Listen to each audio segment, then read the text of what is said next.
નમસ્કાર, આવાજ જનતા કી માંથી હું દત્તેશ ભાવસાર આપનું સ્વાગત કરું છું। આજથી 5000 વર્ષ પહેલેની શું સંસ્કૃતિ હતી અને આજથી 5000 વર્ષ પહેલે પણ લોકો કઈ રીતે જીવતા હતા એનો ઉત્કૃષ્ટ ઉદાહરણ જોઈએ તો આ ધોળાવીરાની સંસ્કૃતિ છે। હડપ્પન સંસ્કૃતિ છે। આવી જ લોથલમાં પણ આપણે ગુજરાતમાં મળે છે અને પાકિસ્તાનમાં પણ અનેક એવી સંસ્કૃતિઓ છે જે સિંધુ નદીના કિનારા ઉપર વસેલી છે। ધોળાવીરામાં આપણે જોઈએ તો 5000 વર્ષ પહેલે અનાજનો સંગ્રહ કઈ રીતે થતો હતો, પાણીની શું વ્યવસ્થાઓ હતી, જે રાજા રજવાડા હતા એમને જે જકુઝીઓ એ વખતે બનાવેલા હતા એની શું વ્યવસ્થા હતી। 5000 વર્ષ પહેલે પણ એટલો એન્જિનિયરિંગ હતું કે દરેક વિસ્તારમાં પીવાના પાણીની વ્યવસ્થા નાલીઓના મારફતેથી થતી હતી।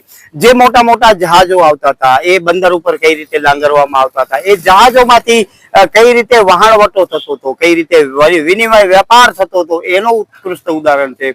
આજે આપણે વાતો તો ખૂબ મોટી મોટી કરીએ છીએ, પરંતુ આપણે જો આપણી સંસ્કૃતિ છે એ સંસ્કૃતિ પ્રમાણે ચાલીએ તો આપણે ખૂબ જ આગળ વધી શકીએ છીએ। પરંતુ સૌથી મોટો પ્રશ્ન એ છે કે આપણે આપણી સંસ્કૃતિ ભૂલી રહ્યા છીએ।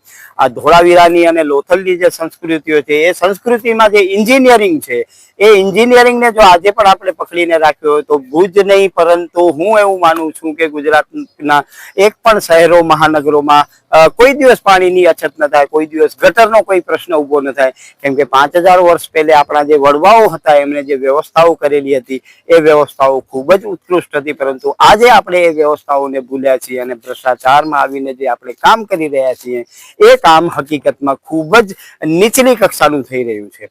5000 વર્ષ પહેલે જ્યારે આ જગ્યા ઉપર વહાણવટા થતા અને જ્યારે મોટા મોટા વેપારો થતા ત્યારે એ વેપારોમાં પણ જે 100-200 ટનના જહાજો આવતા હતા એ જહાજોના માલ સાચવવા માટે પણ વ્યવસ્થાઓ કરેલી હતી।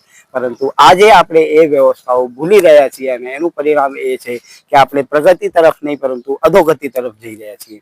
આ જે સંસ્કૃતિ છે ધોળાવીરાની આજે અમે મુલાકાત કરી અને ખૂબ જ જાણવા મળ્યું અને એ આપણે એટલા માટે વધારે સંઘર્ષ કરીને આગળ વધ્યા છીએ, પરંતુ જે સંઘર્ષ પહેલાનો આ ધોળાવીરા બનેલો છે એને યાદ કરી અને જો એના પ્રમાણે આપણે કામ આજના નેતાઓ છે કે આજના બાબુઓ કરતા હોય તો આપણે ખૂબ જ સુખાકારી મળી શકે, પરંતુ દુર્ભાગ્યવશ આપણે મળતી નથી અને આપણે ભોગવી રહ્યા છીએ। નમસ્કાર, આવાજ જનતા કી માંથી હું દત્તેશ ભાવસાર। તમને અમારી સ્ટોરી સારી લાગે તો લાઈક કરો, સારી ન લાગે તો અમને સૂચન આપો, પરંતુ સબસ્ક્રાઇબ કરજો જરૂર। નમસ્કાર।